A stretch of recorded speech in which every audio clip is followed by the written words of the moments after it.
Hello, everyone, and welcome to this market update for this beautiful day in November. So we're happy that you have joined us today, and thank you so much. We thought it would be really timely after the election for us to just kind of give you our thoughts and how we're thinking about things election-wise, market-wise. Certainly, there's been some big announcements with recent vaccinations. And so with me today, we're spread out and continuing to practice social distancing in the firm. And so Bill Davis, Cliff Hawkins, Matt Arenz, and Beth Foley. So I appreciate everybody joining us today. And what I want to encourage you to do is there is a question box. If you have questions as we're going through our material, please send us your questions. We'll see if we can get to them. And we'll try to get to some of them today. We certainly want to answer those. So let me go over the agenda that we have today, and the key points that we thought we would cover. First one is the economic recovery is underway. Certainly the last few weeks in the market has this week's been a little bit bumpy, but overall it's been pretty positive, and so we're going to talk about that. Pandemic control has major headwinds for the next 6 to 12 months. That might be stating the obvious. Unfortunately, we're seeing real spikes in the number of infections, and so we feel like there's still some headwinds to come as it relates to markets. We have seen a broader stock rally. We'll talk a little bit about what that is. As far as the political arena, we obviously don't know yet how Congress will look, and there's still going to be some uncertainty, and really until Georgia's resolved with after the first of the year. And then we've gotten a lot of questions on where are taxes going, and so we'll talk about that now with Biden now taking over the presidency. Obviously, taxes has been a big topic of discussion, and so we just want to cover on kind of how we feel that will go. So let's start off with just round robin. Anybody wants to start with talking about the economic recovery? Bill, maybe we'll kick it off with you. How are we thinking about that moving forward? Going into this year, certainly going into 2021.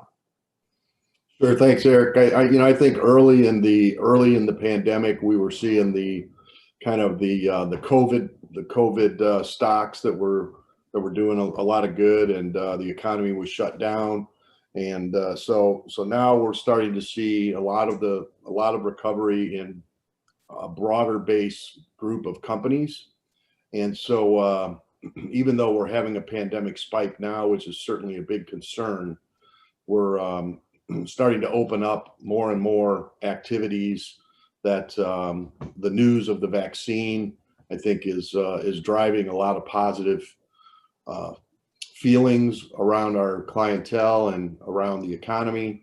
So I think that although estimates this week are we could have a negative GDP report in the first quarter, but we've had some real solid GDP reports for the third quarter, and I think the fourth quarter will be positive as well. But I think that every week that we get closer to having a vaccine more available, the different areas of the economy will continue to recover.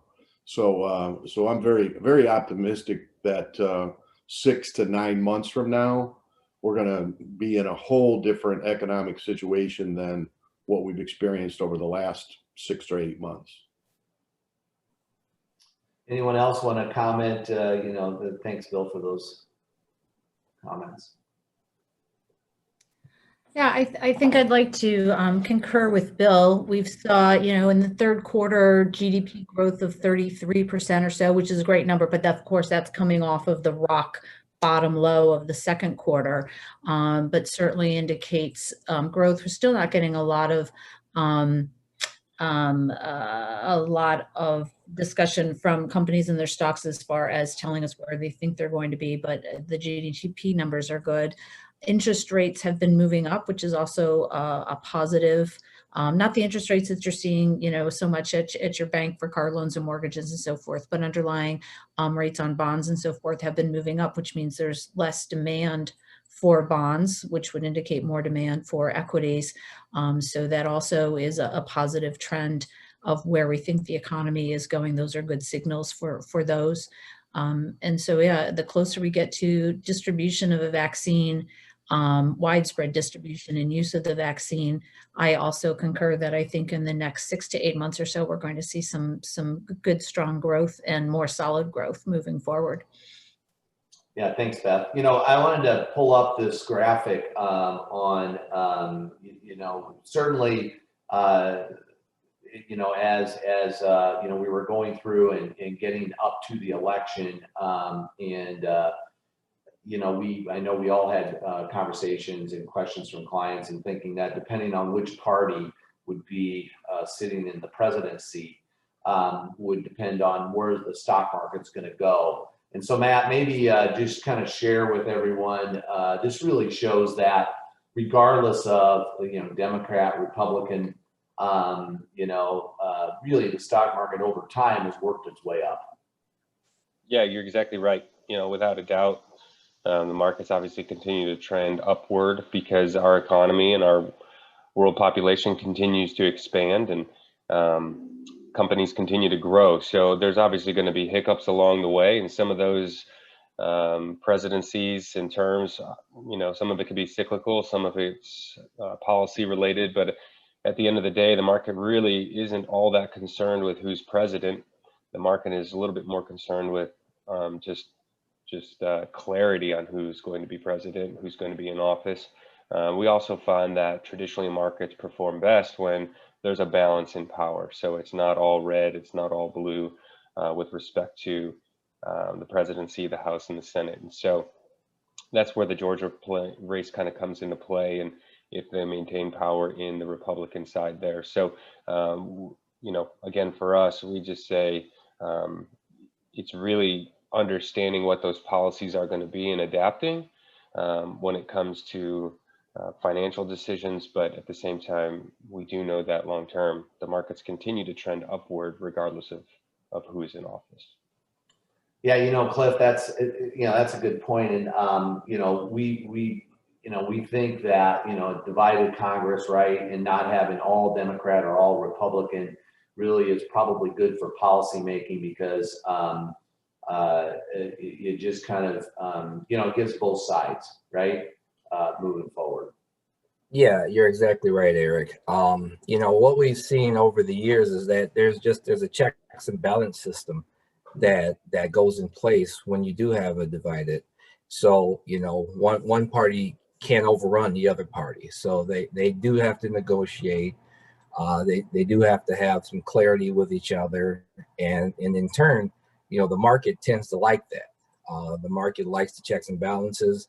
The market tends to go a little higher when we have, similar situation that we have now, where we have soon to be a Democratic president. And we don't know yet, but it could very well be a Republican Congress or Senate. And the market tends to like that historically. So we'll know more in January, but a divided party, a divided Congress and presidency tends to do well. Yeah. And I know we've got a graphic coming up to show some of that, some interesting. So we have a question, and maybe I'll throw this to Bill. Some vendors have moved production to other places besides China to avoid tariffs. Will the U.S. follow them to other countries? Yeah, I think we're going to have a lot fewer tariff restrictions under the Biden administration than we had under the Trump administration. Let's face it. I mean, Trump took a pretty aggressive stance with China specifically, but I think I think a bigger answer to that question has to do with where corporations have had to move their vendor base to different areas in response to inventory control, and the pipeline of inventory and production products. So I don't think we're going to be restrictive with tariffs. I think that the COVID is going to have, especially U.S. companies, looking for more vendors closer to home. And so I would see a diversification of countries that large manufacturers will look to expand their supply base, just because we still have quite a pent up demand with transporting goods that's coming into the different ports around the United States. Really have a backlog with a lack of transportation drivers, rail cargo, things like that. So I think this is going to change the distribution pipeline for many years to come. Yeah, that's a good point. So, the next graphic here that I want to bring up, I mean, we were pretty amazed when we saw this, Beth. And maybe we could explain for the folks of, going back to 1900 all the way through 2020, October, and taking $10,000 and trying to invest in just under one presidency versus just staying the course. Yeah, this is interesting because I've had conversations with clients. I'm sure all of you have as well. There's always one or two who feel incredibly discouraged by the results of an election and say, I just can't. I need to pull all of my money out of the market because the taxes won't be wrong or will be wrong. The policies will be wrong, and we tend to try to discourage that sort of activity. Because we know that regardless of what's going on in DC, as from the graph that we saw before, the markets tend to go up. The U.S. economy tends to grow. There is ambition. People want to improve, build a business. And I think that this graph really exemplifies this. So the red line showing that $10,000 invested, but only staying invested when there is a Republican presidency, grew to $98,000, investing only under a Democratic presidency and pulling the money out when there's a Republican presidency, grew to $429. But if you just kind of stay the course in fundamental financial planning, investment planning, just stay the course, those dollars grew to $4.2 million over time. So I think more than anything, this reinforces what we do as advisors, which is risk-adjusted returns, diversified portfolio, know the timing of when you're going to need the money, have your cash, have your long-term investments, and stay the course. And I think that this graph really exemplifies the benefit of doing that very clearly. Yeah, I mean, it is amazing. And it goes back to what we talk about often is, not basing investment decisions strictly, on emotion. And in fact, we wanted to dig in a little bit further to this, markets and presidents and so forth. So the next graphic is interesting, Matt, as to what the Dow has done, during, Democratic versus Republican presidents, and then showing Congress, whether it was Republican Congress, split Congress, and so forth. Right, exactly. I mean, it just breaks down, hey, if it's all one way or all another way, I think what you notice the most here is just, interestingly enough, I think many people are often, surprised when it's under a Democratic president with a split Congress, that happens the least amount of time, but it's actually produced the best results in the market. And again, some of that's cyclical, but it's just kind of what it's showing is, hey, the split Congress traditionally is the best. Interestingly enough, Republican president with a split Congress is actually the worst on there. So past performance isn't indicative of future performance, but it just kind of shows there's quite a lot of variance out there, and trying to make the call on what's right or what's wrong really isn't something that we're interested in. We're just saying it is what it is, and just continue to invest according to what your risk tolerance looks like and what we know. And timing the market isn't going to work. You really just have to stick with your investment plan and what is that supporting when it comes to your long-term financial goals. Yeah, I would throw something in there, Eric, as it relates to, this has happened the least amount of time since 1901, if everything goes the way in January, which I know is coming up on our agenda here, but the least amount of times since 1901 that we've had a Democratic president and a split Congress delivering the best results the least amount of times. So to me, that's optimistic, if history repeats itself, that we could be in for strong equity performance over the coming 12 months. Yeah. Yeah, that's a great point. So let's go back. So, we talked a bit about, the headwinds there, that, we do certainly have gotten over the last few weeks some positive results, and, this broader stock rally. So, maybe a couple comments around what does that mean, and how we're thinking about it kind of going forward. I know with the broader stock rally, I mean, really what drove the S&P 500 the first half, up through August, was really the top 20 stocks, and you could name those: Amazon and, Microsoft and those kind of companies. But, how are we thinking about that moving forward here? Eric, I just want to, before we move there, just a quick comment on some of the headwinds that we have to face. The next 30 days are going to be, there's a lot that's going to happen in about 36 days that are going to add to some of these headwinds. At the end of the year, the extended unemployment benefits that impact about 12 million people right now come to an end. So that could, will certainly cause more financial distress. That also plays into local communities too, as far as not having those dollars to spend.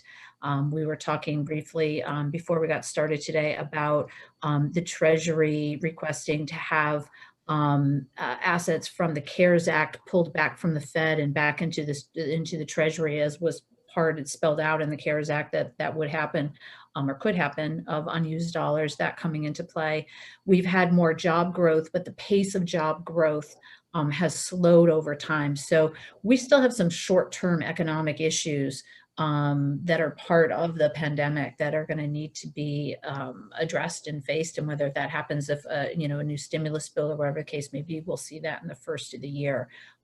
As we move into positive thoughts about where the economy is going, there's still some hurdles that are going to have to be jumped over before we can move into full economic recovery. So I just wanted to bring that up, that there are some headwinds that still need to be faced within here.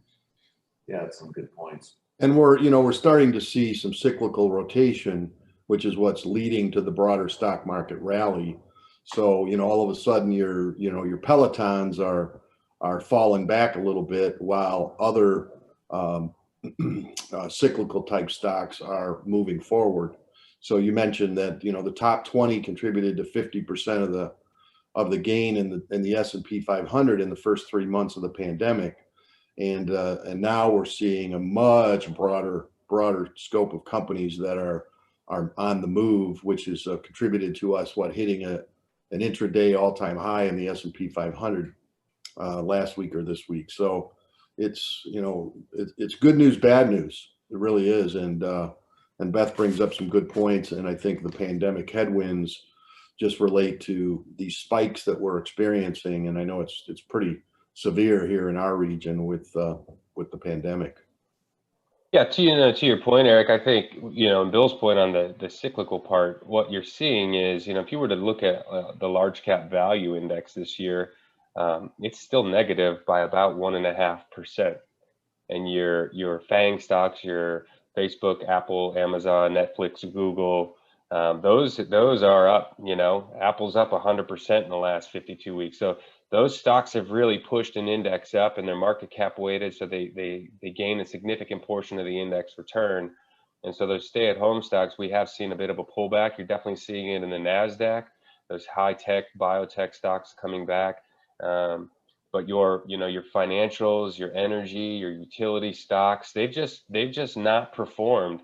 But that doesn't happen forever. Eventually the growth has to stop. It becomes too overvalued, and the value stocks just become so undervalued that there's an opportunity there. And what we're seeing is this disparity where those value stocks helped perform on the downside, but over the last 6 months, those aggressive growth tech-based stocks, stay-at-home stocks, your Zooms, those types of things have really outperformed, like exceptionally outperformed in a rally. And the value base has not, and that's dragged some portfolios down, but it's also just dragged that index down a bit. And I think what we'll eventually see is that shift come back over. McDonald's can only grow so much when their stores are closed. those types of things. And when we see people begin to take their profits in the growth stocks, they're going to go to a value-based stock because those are, they're just underpriced. PEs, valuations look better. People are going to move to more conservative, more dividend-paying stocks as opposed to staying in that aggressive growth stock. So it's only due time before that really begins to take shift and begins to happen. And when it does, I believe that we'll see some really good growth in portfolios. Yeah, it's a great point. And, I also think about, I know a lot of manufacturers, that the end product gets to the end user. I mean, they're still not up to full capacity because of COVID, not being able to get supplies, having people distance in manufacturing plants. So, once we get through this, it feels like those production levels and those demands are even, they're going to be able to meet those. Don't you think, Cliff? Even more so. So, and to the point that Matt was saying, a lot of those value stocks, Matt and Bill and everyone, was those value stocks, are even going to have more of an opportunity, we think, to grow their businesses. Yeah, I completely agree with all three of you, all four of you guys. So Pfizer is filing an emergency injunction today to try to get their vaccination into the hands of frontline workers, people who are at high risk as soon as possible. And we know Moderna is also doing the same thing. AstraZeneca has come out with some good numbers. Johnson & Johnson starting their trials back up as well. So when we see these types of things happen, we know we're going to be on the verge of something. It's going to come. It may end up being Q2. We're not sure yet before it can get to the general public.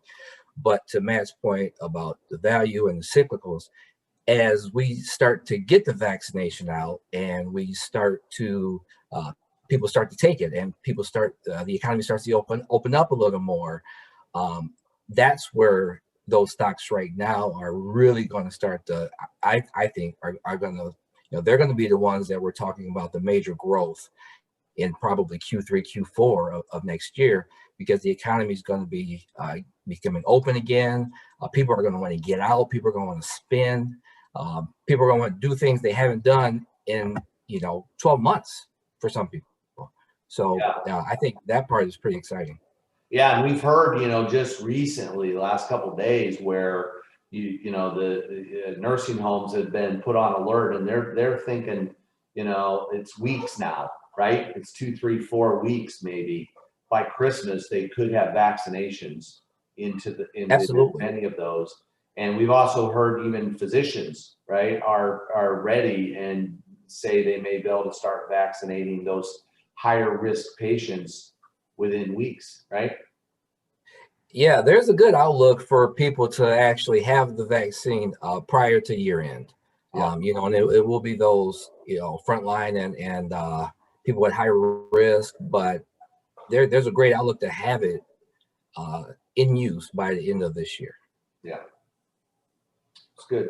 So the political uncertainty, certainly we talked about it. Does anybody else want to comment on maybe, we talked about split Congress, we feel from a market perspective and so forth. I mean, if that happens and just getting the agenda, just because on January 21st, inauguration happens January 21st doesn't mean necessarily everything's changing and taxes are going up and all of that.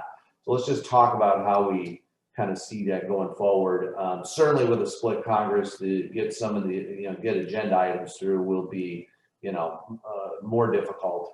But how are we thinking about that? Well, I think the reason we put it on the agenda was that, we've been talking for the last 6 months about the political risk that we were facing, that the market doesn't like not knowing who's going to be elected. Well, the market still doesn't know how the Senate's going to go until the January 5th or so runoff, which is 2 seats in the Senate that are up for, up to be decided. So we just wanted to point out that the political uncertainty isn't gone until probably the first, second week of January.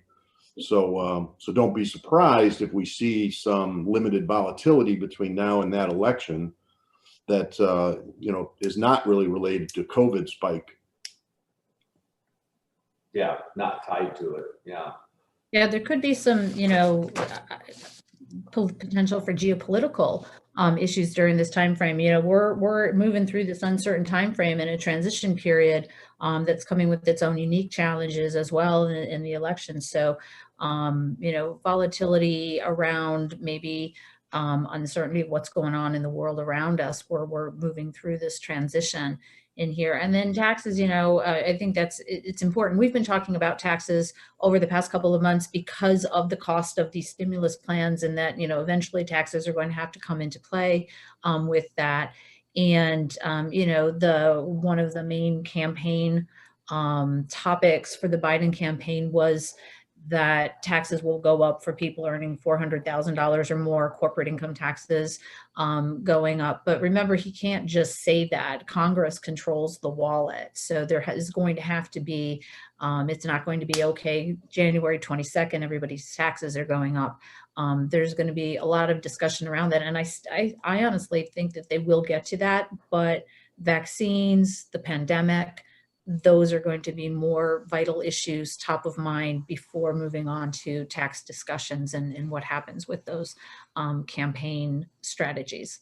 Probably, I think we've talked briefly about it, but probably another stimulus, right? It seems to be probably likely. I know they're talking about another round of the the PPP plan, helping out businesses that certainly are affected, with the shutdowns that are happening. So that seems like that could be certainly likely early on in 2021.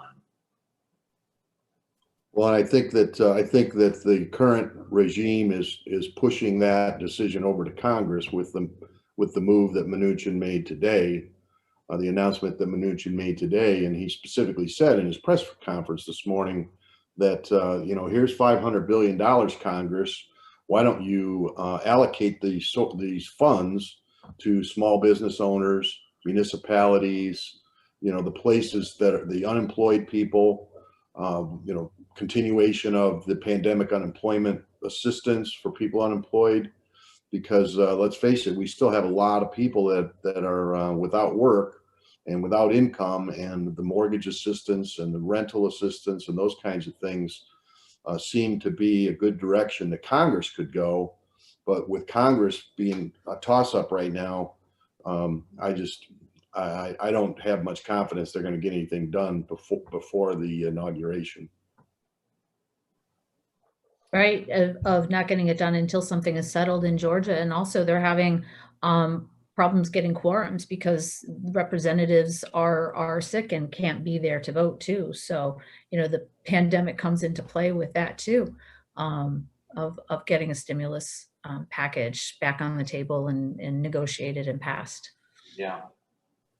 So the last one we already talked about it from a tax perspective, but the question we're getting asked, are taxes going up?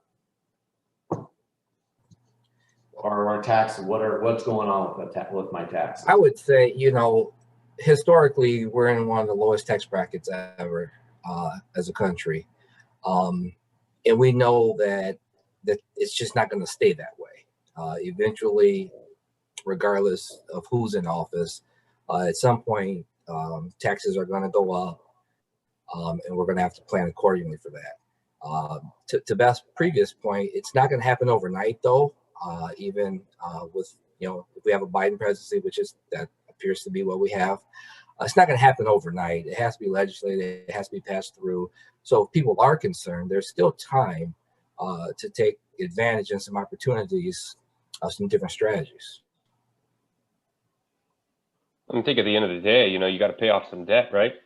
So the country is able to finance and provide these stimuluses because interest rates are at zero or all-time lows.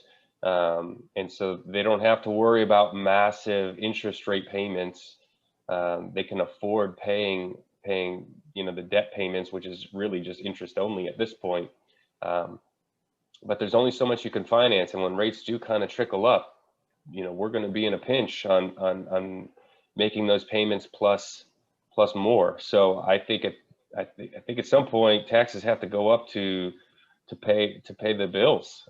There's really no other way to do it. And if you're beginning to talk about forgiving education, student loan debts, and those types of things, again, that money doesn't disappear. That has to get put over into the other ledger, the other column on the ledger. So that's just more debt that the U.S. absorbs. Somebody's got to pay that. So my belief is taxes are going to go up. How fast that happens is really just the question. Yeah, Matt, we're going to have to pay the piper one day. I would lay on, I would add on to Cliff's comments about if you compare the tax brackets today to where we were 10 years ago, that those taxes do revert in 2026, no matter what happens. But, I think for people that are over the age of 59 and a half, it makes a lot of sense to be considering just about every kind of Roth strategy available, maxing out your Roth if you're still working, and converting more of your qualified money to Roth if you're not working. And it's just, you pay the taxes that today versus not knowing what the tax brackets will be in the future. And I don't think any of us could answer on the question of are taxes going to go up, go down, or stay the same, that we think they're going to go down or probably stay the same.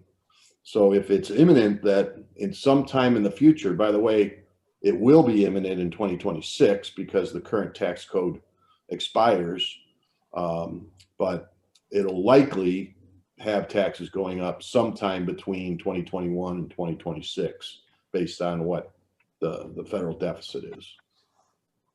Yeah, so Bill, absolutely, Roth status strategies, whether you're taking advantage of your your company's Roth 401k or splitting between traditional, biting the bullet and paying some of those taxes to convert traditional IRAs to Roth IRAs.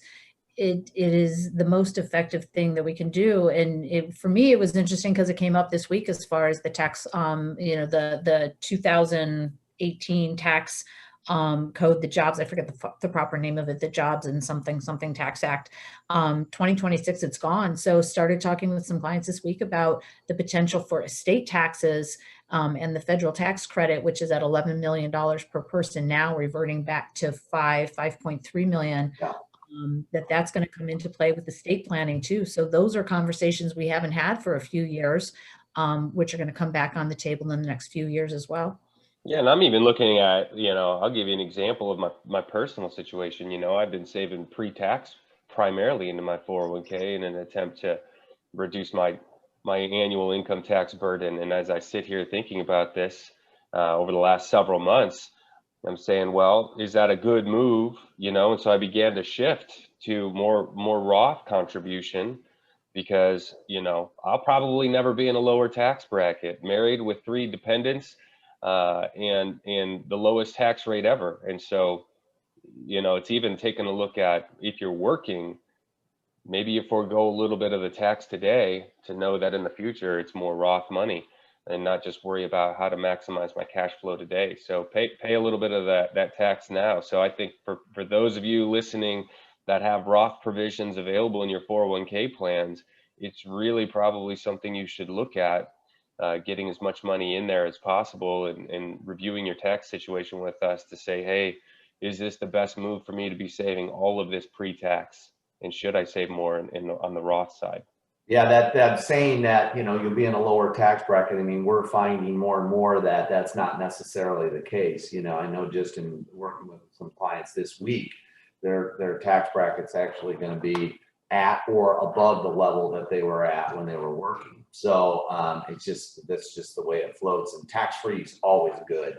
So I'll just reference and remind people, hopefully you've caught our show, Your Wealth Health. It's on Fox Michiana, locally here in the Michiana area, Saturday morning at 9:30. We cover a lot of these topics. You can also catch it on the website, yourwealthhealth.com. And you can also go back and watch previous shows. We've covered Roth conversions as well as other strategies on those shows, just to continue to educate people in the community on, what their options really are. So, I want to kind of wrap this up. Is there any closing thoughts as we're, heading into the end of the year? I think many people just want to get 2020 over with. I've heard that a lot. Just get it over with and get into 2021. Any closing thoughts for our audience here today? Well, I would say, people should not get overly anxious. If you're a little bit anxious, we can back down your risk level a little bit, maybe back down to a little lesser risk, a little less risk assets, equity assets, and play that out for 6 months. Will it really matter if you get 5% rate of return versus 7% rate of return? In the long term, no. What's most important is that you can sleep at night, and that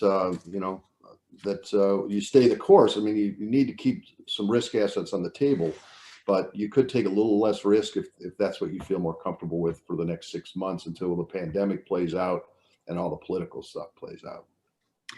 I would also encourage, I've heard this from so many people and for myself and family members too, that people have found that they have saved a lot of money this year because they don't have as many places to spend it. So why not take a look at that? If there's some accumulated surplus reserves in the bank, is this a good time to make an extra contribution to a kid's 529 account? If your income level allows you to, maybe you've not made an active Roth contribution in the past. Maybe this is a good year to add money to Roths or traditional non-deductible IRAs. You've got those accumulated dollars sitting in the bank that you haven't spent. Why not move them into some long-term investment positions to build financial security for the future? So that's just a matter of evaluating your own situation and the cash reserves that are there, upcoming needs, job security. And if there's a little bit of extra there, why not put it into some long-term savings and investments? Yeah, it's great reminders, Beth. Great reminders. And also a couple reminders, and we're going to wrap up here. And I really thank Bill, Cliff, Matt, and Beth, and participating. And we thank all of you. If you're a client, thank you so much for being a client and letting us kind of guide you along your financial journey. A couple things that we're doing towards the end of the year. You're going to see some communication either via mail or email or both. And, we did a matching program to some charities earlier in the year. And we're going to do that again year end. There's a lot of people in need.